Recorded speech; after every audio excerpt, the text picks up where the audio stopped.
नमस्कार दोस्तों, स्वागत है आप सभी लोगों का एक बार फिर से आपके अपने चैनल उत्तराखंड ज्ञान कुंभ पर। तो जो यहाँ पर उत्तराखंड वन दरोगा की आपकी मॉक टेस्ट सीरीज यहाँ पर चल रही है, उसी में ये आपका एक अगला वीडियो है।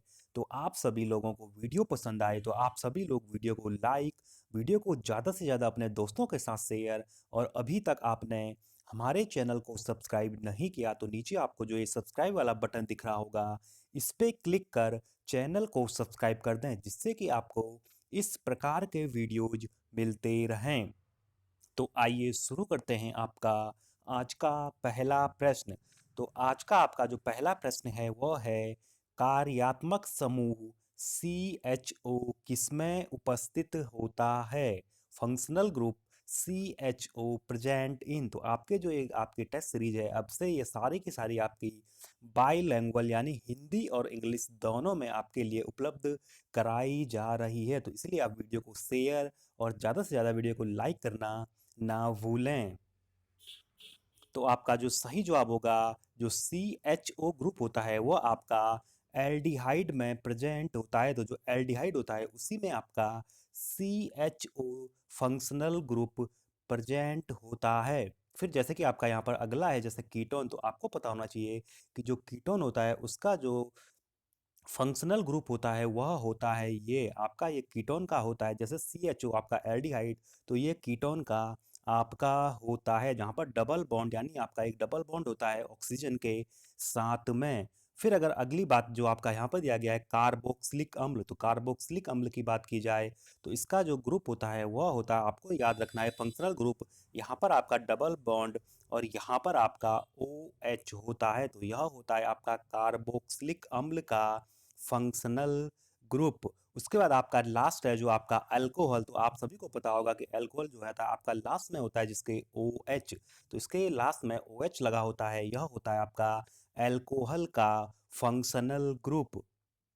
फिर आज का आपका जो अगला प्रश्न है वो है, निम्न में से कौन एक साबुन का उत्पाद है? Which of the following is by product of soap? और आपका जो सही जवाब होगा वह होगा ऑप्शन सी, ग्लिसरीन। तो आपको ध्यान रखना है कि जो साबुन होता है उसमें जब भी आपका जब साबुन बनता है तो उसके साथ आपका जो एक बाई प्रोडक्ट बनता है तो ग्लिसरीन बनता है। और साबुन के बारे में जो आपको कुछ बातें ध्यान में रखनी है तो आप यहाँ पर देख सकते हैं, साबुन जो होते हैं, जो इसके अणु होते हैं साबुन के, वह आपके लंबी श्रृंखला वाले कार्बोक्सिलिक अम्लों के सोडियम या पोटेशियम के आपके लवण होते हैं। और अगर आपसे कभी साबुन का फॉर्मूला पूछा जाए तो ये होता है C17H35COONA। तो ये आपका केमिकल फॉर्मूला होता है आपका सोप का यानी साबुन का। फिर आपका जो अगला प्रश्न है वह है, अयस्कों का वर्जन के लिए करते हैं और are roasted in order to. तो यानी आपका जो अयस्क होता है इनका वर्जन क्यों किया जाता है? तो इसका जो सही जवाब होगा वह होगा ऑप्शन बी, सल्फर को हटाने के लिए, टू रिमूव सल्फर। तो आपको ध्यान रखना है कि जो आपकी भर्जन की आपकी जो प्रक्रिया होती है इसको इसीलिए किया जाता है कि आपके जो उसमें सल्फर की जो आपकी अशुद्धियाँ होती है इसको हटाने के लिए ही हम वर्जन करते हैं। और वर्जन के बारे में जो कुछ महत्वपूर्ण बातें होती क्या है तो आपको ध्यान रखना है, आप यहाँ पर आप देख सकते हैं वह प्रक्रिया जिसमें वायु की अधिकता में सल्फाइड के अयस्कों को गलनांक से अधिक ताप पर गर्म करके उनके ऑक्साइड में बदलने की प्रक्रिया को वर्जन कहा जाता है। तो इसमें हम वायु की अधिकता में जो सल्फाइड के अयस्क होते हैं उनके जो गलनांक होता है उनका, उससे अधिक ताप पर हम गर्म करके उनको ऑक्साइड में बदल देते हैं, तो इसी को आपका वर्जन कहा जाता है। फिर आपका जो अगला प्रश्न है वो है, जब एथेनॉल सोडियम से अभिक्रिया करता है तो कौन सी गैस निकलती है? Which of the following gas is release when ethanol react with sodium?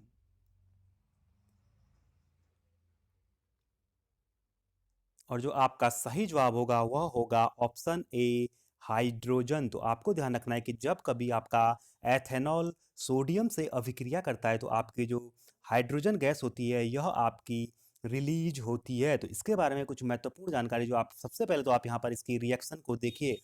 तो आप यहाँ पर देख सकते हैं 2Na, यानी जब सोडियम की अभिक्रिया हमने एथेनॉल, एथेनॉल का फॉर्मूला होता है CH3CH2OH। तो यहाँ पर देख सकते हैं आपका OH ग्रुप यानी ये एक अल्कोहल है।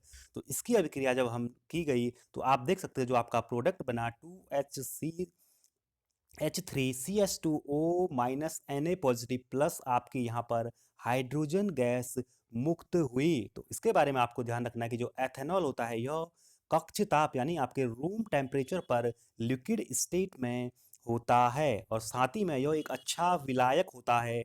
इसीलिए इसका उपयोग आपका टिंचर आयोडीन हो गया, कफ सिरप हो गया, जो टॉनिक्स होते हैं आपके औषधि यानी जितने भी मेडिकल्स की चीज़ें होती है इसमें आपका एथेनॉल का प्रयोग किया जाता है। फिर आपका जो अगला प्रश्न है वह है निम्न में से कौन सा वसा अम्ल साबुन का निर्माण नहीं करता है? Which of the following fatty acid does not form soap? तो आपका जो यहाँ पर सही जवाब होगा वह होगा ऑप्शन डी, ब्यूट्रिक एसिड। तो आपको ध्यान रखना है कि जो आपका ब्यूट्राइक एसिड होता है यह आपका साबुन का निर्माण नहीं करता है। बाकी के आपका जैसे ओलिक एसिड हो गया, पॉमेटिक एसिड, स्टीरिक एसिड, ये सारे के सारे जो हैं ये आपके साबुन के निर्माण में प्रयुक्त किए जाते हैं। तो अब आपको इनके कुछ फॉर्मूले आपको ध्यान रखने हैं। सबसे पहले जो ब्यूट्राइक एसिड इसका फॉर्मूला होता है C4H8O2। तो ये आपको ध्यान में रखना है। फिर अगला है आप यहाँ पर देख सकते हैं ओलिक एसिड जो ऑप्शन था, तो ओलिक एसिड का आपका फॉर्मूला होता है C18H34O2। अगला आपको ध्यान रखना है जो आपका दिया था ऑप्शन में पामेटिक एसिड। तो जो पामेटिक एसिड होता है इसका फॉर्मूला होता है C16H32O2। और फिर अगला था जो लास्ट आपका स्टीयरिक एसिड। तो स्टीयरिक एसिड का फॉर्मूला होता है C18H36O2। तो आप सभी को वीडियो पसंद आए तो आप वीडियो को लाइक और ज़्यादा से ज़्यादा वीडियो को अपने दोस्तों के साथ शेयर और चैनल को आप जो है सब्सक्राइब करना ना भूलें। फिर आपका जो अगला प्रश्न है वह है कौन सी ग्रंथि केवल यौवन तक सक्रिय रहती है? विच ग्लैंड एक्टिव टिल प्यूबर्टी? तो आपको बताना है कि वो कौन सी ग्रंथि है जो आपकी सिर्फ यौवन तक आपकी सक्रिय रहती। और आपका जो सही जवाब होगा वह होगा ऑप्शन बी, थाइमस ग्लैंड। यानी जो थाइमस ग्रंथि होती है यह आपकी केवल के केवल आपका जब तक यौवन की अवस्था होती है तब तक आपके एक्टिव रहती है। तो बाकी की आपकी जैसे पीयूष ग्रंथि हो गया, एड्रिनल, पीनियल, इनके बारे में थोड़ा बहुत आपको जो ध्यान रखना है। तो सबसे पहले आप यहाँ पर देख सकते हैं पीयूष ग्रंथि। तो जो पीयूष ग्रंथि होती क्या है तो आप यहाँ पर देख सकते हैं पीयूष ग्रंथि सबसे पहले आपको ध्यान रखना है कि एक अंतःस्रावी ग्रंथि है। तो सबसे पहले आपको ये ध्यान रखना है। फिर आपको रखना है कि याद कि जो पीयूष ग्रंथि है यह मस्तिष्क के ठीक नीचे स्थित होती है। यह शरीर की बाकी सभी अंतःस्रावी ग्रंथियों का काम को नियंत्रित यानी कंट्रोल करने का, जितने भी आपकी ग्रंथियां होती है उनको कंट्रोल करने का काम पीयूष ग्रंथि करती है। तो इसीलिए आपका जो पीयूष ग्रंथि होता है इसे आपका मास्टर ग्लैंड के नाम से भी जाना जाता है। तो आपसे ऐसे भी प्रश्न पूछा जा सकता है कि किस ग्रंथि को मास्टर ग्रंथि के नाम से जाना जाता है? तो आपको ध्यान रखना है कि पीयूष ग्रंथि को ही आपका मास्टर ग्लैंड कहा जाता है। फिर आपका जो अगला था वो था एड्रिनल ग्रंथि। तो आप एड्रिनल ग्रंथि के बारे में यहाँ पर देख सकते हैं एक अंतःस्रावी ग्रंथि है। इसका जो मुख्य कार्य होता है कि तनाव की स्थिति में ये आपका हार्मोन को रिलीज करने का कार्य करती है। फिर आपका जो लास्ट था पीनियल ग्रंथि। तो यह मस्तिष्क में स्थित एक छोटी सी अंतःस्रावी ग्रंथि है। तो जो पीनियल ग्लैंड है यह भी आपके मस्तिष्क में स्थित होती है और यह एक आपकी अंतःस्रावी ग्रंथि का उदाहरण है।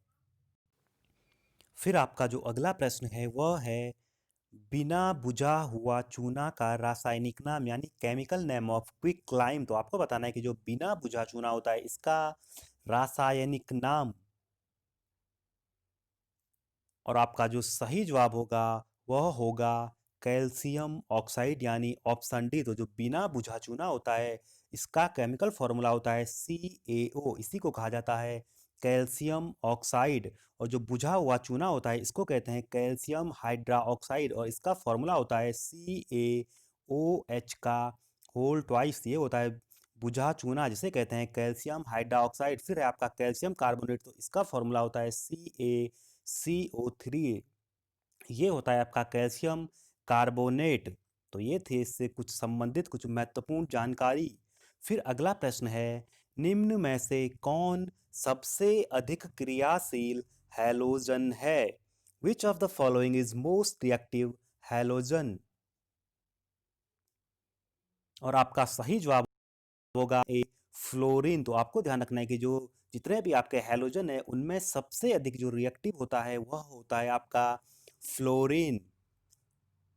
फिर आपका जो अगला प्रश्न है वह है, कोशिका का सबसे बड़ा अंगक है? Largest organelle in cell is.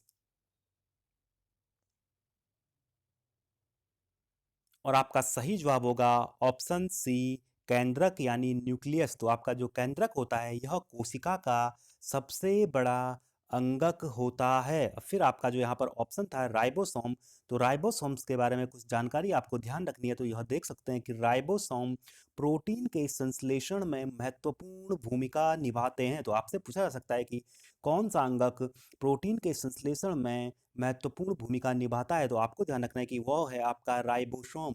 फिर आपको ध्यान रखना है कि जो राइबोसोम्स होते हैं ये आपके आनुवंशिक पदार्थों के संकेतों को प्रोटीन श्रृंखला में परिवर्तित करने का कार्य भी करते हैं। और फिर आपका एक ऑप्शन था यहाँ पर आपका जो माइटोकॉन्ड्रिया, तो इससे भी एक क्वेश्चन बनता है कि कोशिका का पावर हाउस यानी ऊर्जा घर। तो कोशिका का जो पावर हाउस है उसे आपका कहा जाता है माइटोकॉन्ड्रिया। तो ये भी आपका काफी महत्वपूर्ण फैक्ट है। फिर आपका जो अगला प्रश्न है वह है, हैलिटोसिस को आमतौर पर किस नाम से जाना जाता है? What is halitosis commonly known as? तो इसका जो सही जवाब होगा वो होगा श्वसन में दुर्गंध, यानी जो बैड ब्रीथ, तो जो आपके मुंह से आपके जो बैड ब्रीथ आती है, जो दुर्गंध आती है, तो इसी को आपका हैलिटोसिस कहा जाता है। फिर आपका जो अगला प्रश्न है वो है, बच्चों में प्रोटीन की कमी से होने वाली बीमारी है? The disease caused by deficiency of protein in children is called.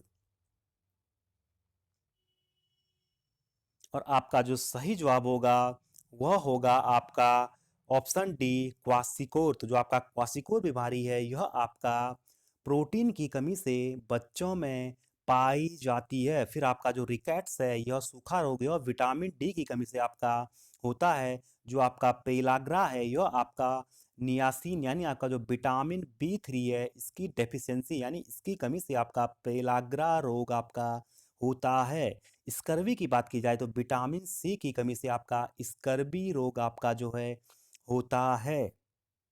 तो ये देख सकते हैं यहाँ पर कि जो आपका पेलाग्रा है ये आपका होता है विटामिन B3 जिसको नियासिन कहा जाता है, इसकी कमी से। फिर आपका जो अगला प्रश्न है वह है, निम्न में से कौन एक बहुबीजीय फल है? Which of following is not a multi seeds fruit? तो यानी आपका कौन एक बहुबीजीय फल का उदाहरण नहीं है? तो इसका तो आपको पता ही होगा वैसे। जो आपका ऑप्शन ए लीची, तो लीची है यह आपका एक बहुबीजीय यानी मल्टी सीड्स का फ्रूट्स नहीं है। बाकी अनार में भी आपके बहुत सारे बीज होते हैं, पपीता में भी, एंड सेब यानी एप्पल में भी। फिर आपका जो अगला प्रश्न है वह है, निम्न में से कौन सा रक्त समूह सर्वदाता है? Which of following blood group is universal donor? तो आपका जो यहाँ पर सही जवाब होगा वह होगा ऑप्शन सी, ओ नेगेटिव। तो आपका जो सर्वदाता है यानी वो है आपका यूनिवर्सल डोनर ओ नेगेटिव। फिर आपका अगला प्रश्न है वो है, निमोनिया में सूजन की वजह से होता है? तो जो निमोनिया होता है इसमें इसके कारण किस अंग में आपकी सूजन आ जाती है? और जो आपका सही जवाब होगा वह होगा ऑप्शन सी, फेफड़े। तो आपको ध्यान रखना है कि जो आपके लंग्स होते हैं इनमें आपका सूजन आ जाती है निमोनिया बीमारी के कारण। फिर आपका जो अगला प्रश्न है वह है, निम्न में से कौन सा रोग विषाणु से होता है? Which of the following disease is cause by virus? तो आपका सही जवाब होगा ऑप्शन ए खसरा। तो आपको ध्यान रखना है कि जो आपका खसरा है यह आपका वायरस से होता है। बाकी आपका डिप्थीरिया हो गया, टाइफाइड हो गया और यक्षमा हो गया, ट्यूबरक्लोसिस, ये तीनों के तीनों आपके बैक्टीरिया यानी जीवाणु के कारण उत्पन्न होते हैं। और खसरा है यह आपका वायरस से उत्पन्न होता है। फिर आपका जो अगला प्रश्न है वह है ड्यूटेरियम की द्रव्यमान संख्या है। तो आपको बताना है कि जो ड्यूटेरियम है इसका मास नंबर कितना होता है? Option A 3, option B 1, option C 4, option D 2। तो आप सभी को इसका जवाब कमेंट कर कर कमेंट बॉक्स में देना है कि जो ड्यूटेरियम होता है इसका द्रव्यमान संख्या कितनी होती है। साथ ही में आपको वीडियो अच्छा लगा तो वीडियो को आपको लाइक करना है। अपने दोस्तों के साथ वीडियो को ज़्यादा से ज़्यादा आप शेयर करके हमें सपोर्ट करें। और साथ ही में आपने अभी तक हमारे चैनल को सब्सक्राइब नहीं किया तो नीचे आपको जो ये सब्सक्राइब वाला बटन दिख रहा होगा उस पर क्लिक कर चैनल को सब्सक्राइब कर दें, जिससे कि आपको इस प्रकार के वीडियोज लगातार मिलते रहें।